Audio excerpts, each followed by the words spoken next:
un segundo llamado, en una segunda posibilidad. Claro.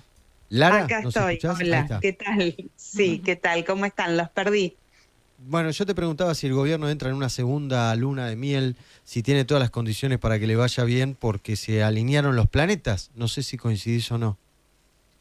Se alinearon los planetas en el sentido de que la ciudadanía, un 40% de la ciudadanía, dio una podríamos decir que dio una segunda oportunidad, pero no es una oportunidad vacía o no es un cheque en blanco. No, claro. Es un conservar la esperanza respecto de que las cosas van a estar mejor en el futuro, haber comulgado con ese mensaje de la previa de la elección de estamos a la mitad del río, no volvamos atrás. Yo hace unos días decía, bueno, hay un porcentaje importante del electorado que entre volver al pasado seguro, o sea, lo que ya sabemos que existe en el pasado, y la opción de un futuro incierto, optó por un futuro incierto.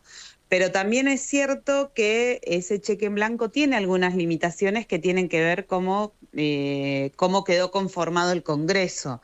Entonces, si bien todavía existe esa esperanza de un porcentaje importante de la ciudadanía que dice, bueno, aguantamos un poco más y veamos qué hay en la otra orilla, también es cierto que el Congreso quedó conformado de una manera donde las mayorías que se necesitan para pasar las reformas que el gobierno dijo que iba a realizar en el segundo término, de su gobierno, no están garantizadas. Entonces, esto que sucedió durante el 2025 de ser intransigentes frente a algunas posturas, no negociar, cortar el diálogo con los socios más cercanos en el Congreso o con los gobernadores, bueno, va a tener que cambiar porque va a ser necesario negociar y acordar en el Congreso para poder pasar esas reformas.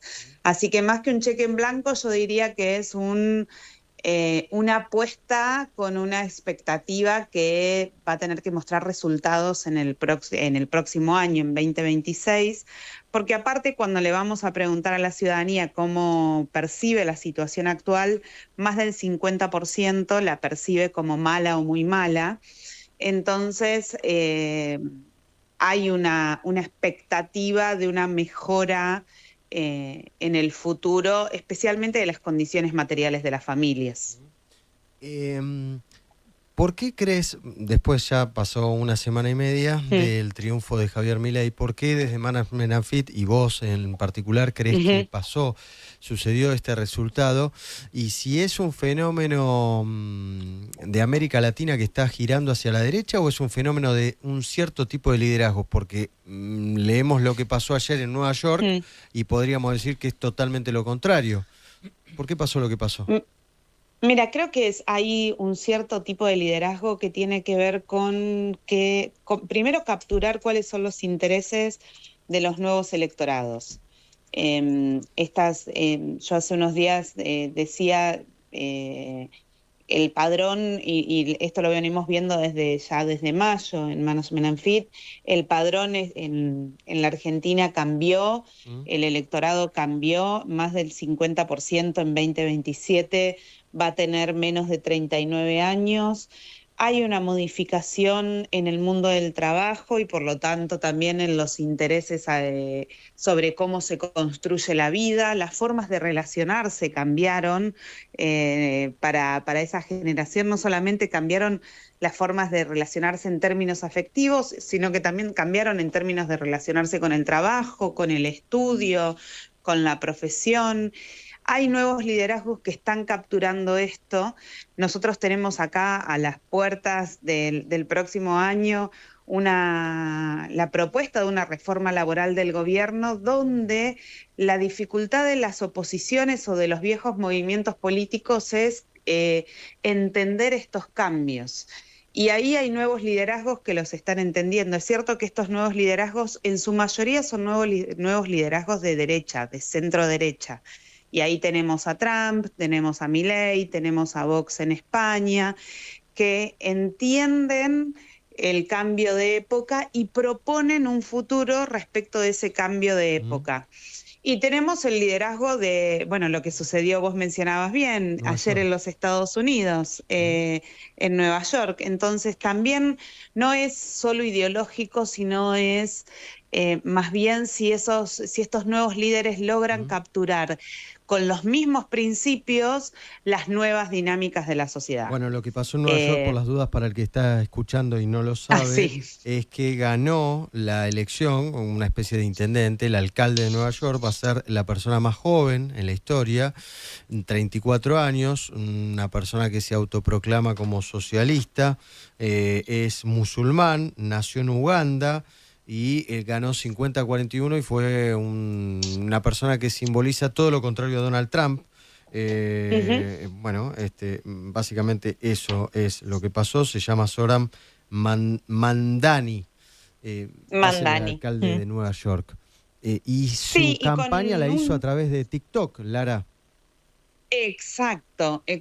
La hizo en el territorio donde las juventudes están construyendo identidad política. Y la hizo con mensajes muy cercanos a estas nuevas generaciones, ¿no? A identificar los cambios en el mundo sentimental, el mundo del trabajo, el mundo profesional y las nuevas demandas. No se trata de cambiar principios, sino y este caso lo mostró, porque hasta ahora lo que veníamos discutiendo o lo que veníamos viendo era los únicos que proponen algo en este sentido son solo las nuevas derechas, y las demás propuestas del resto de los movimientos políticos a nivel global o de las fuerzas políticas a nivel global eran más bien un regreso a aquellos principios del pasado, y ahí se estaba dando el fracaso. Bueno, veremos si esto que sucedió en Estados Unidos se replica en los progresismos del resto del mundo. Es un fenómeno que tiene que ver con una municipalidad, como decías vos, ¿no? Grande, porque es una ciudad grande. El centro del capitalismo de todo el mundo. Lara, te hago la última. ¿Y el peronismo se acomodó a los tiempos actuales? ¿Es una cosa que está reproduciéndose mientras que se pelean? Bueno, ahí lo que vemos es que la ciudadanía, en la última elección lo que vemos es que la ciudadanía consideró que no, que ese acomodamiento no existió. Mantuvieron su núcleo duro, pero no pueden saltar, o no pudieron en estas últimas elecciones saltar hacia otros electorados más allá de su núcleo duro tradicional. La ciudadanía está percibiendo que eso no sucede.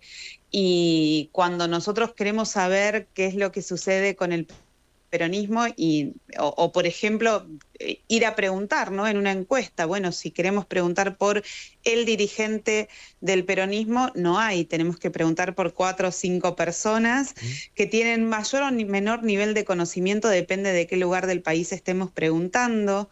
O el día de la elección, cuando queríamos saber cómo había tomado el peronismo el resultado, había que ustedes desde los medios enviar un móvil a La Plata, enviar un móvil a la básica de la ciudad de Buenos Aires, quién hablaba, o a San José 1111, quién hablaba la palabra de quién importaba, Cristina, Axel, Sergio Massa.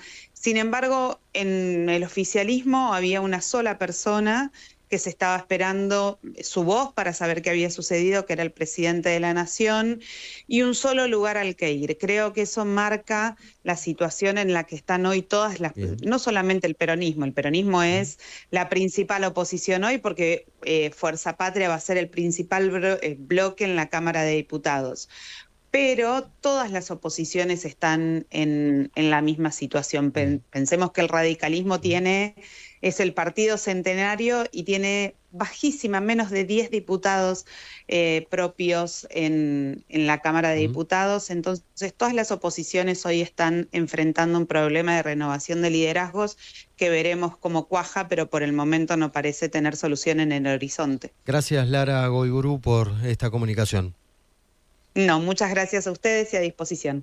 La que escuchabas es la directora ejecutiva de Management & Fit, hablando sobre este panorama político que se abrió después de las elecciones y de las últimas, los cambios de gabinete y